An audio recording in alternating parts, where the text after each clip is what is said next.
Well, let's return to our top story, and that's Dan Andrews cancelling the 2026 Commonwealth Games. And who better to have across to me on this than a Victorian, one half of my favourite political panel. I hear Michael Kroger will be back from Europe next week. The former Labor Minister, Stephen Conroy. Stephen Conroy, this is just ridiculous, isn't it? This is ridiculous. Dan Andrews, seriously. Well, look, obviously, given the sort of costings that were emerging, I think ultimately this is the only decision the Premier could make on behalf of the people of Victoria. Stephen Conroy, as John Pizzuto said to me earlier in the program, 8 weeks ago, Victoria had a budget. Where were those costings then? Well, this would have probably improved the budget if they'd have been able to include this savings measure in the budget. So I'm not sure that's a valid criticism. Why has this suddenly arisen now? Well, I think that my understanding is there was a body of work being done. It wasn't being timed to be done in time for the budget. It was separate. And the government obviously received, over the last week or two, some fairly dire predictions.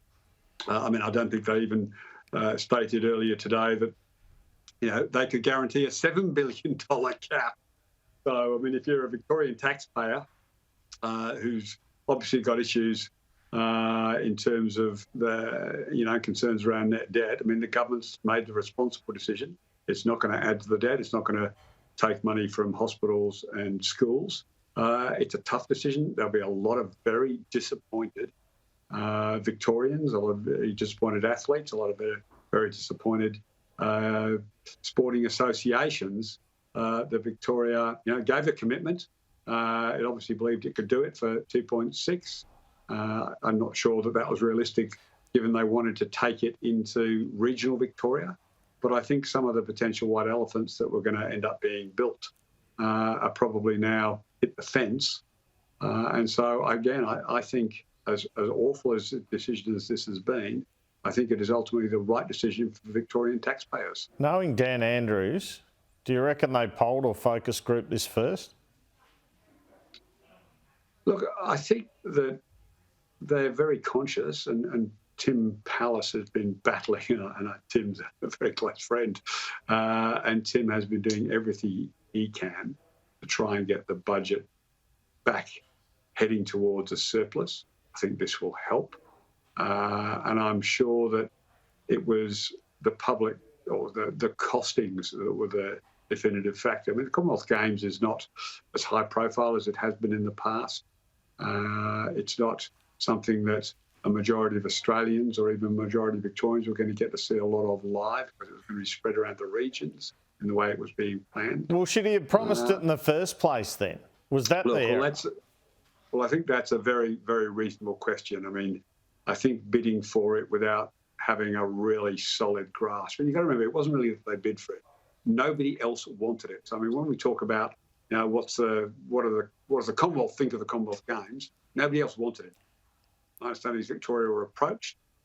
They looked at it and went, look, we think we can do it. We can do it in this way, and put in a bid. So there was no bidding contest where they went through, a couple of years of doing all those costings. They were approached to do it, given how successfully they did the last Melbourne Commonwealth Games, which is a great event. But I think ultimately, as really tough and palatable decision as this has been for a lot of people, a lot of disappointed communities, a lot of disappointed athletes, sporting associations. If you're a taxpayer in Victoria, you probably say, given what the numbers were shaping up as, thank God. Just very briefly, the PM on the show yesterday said he wanted a short campaign for The Voice. That's a likely loss when he says that, isn't it? Look, I think he correctly said that they needed to sharpen up the yes message. Obviously the polling's been going backwards since it was first sort of agreed to go down this path, and that's disappointing. I think we're getting to the really pointy end of this debate. You've got now the pamphlets out, the wording of the pamphlets. I think that's a good thing. I think the advertising campaigns are due to kick in as we get closer to the potential date. I hope that the date is out there soon.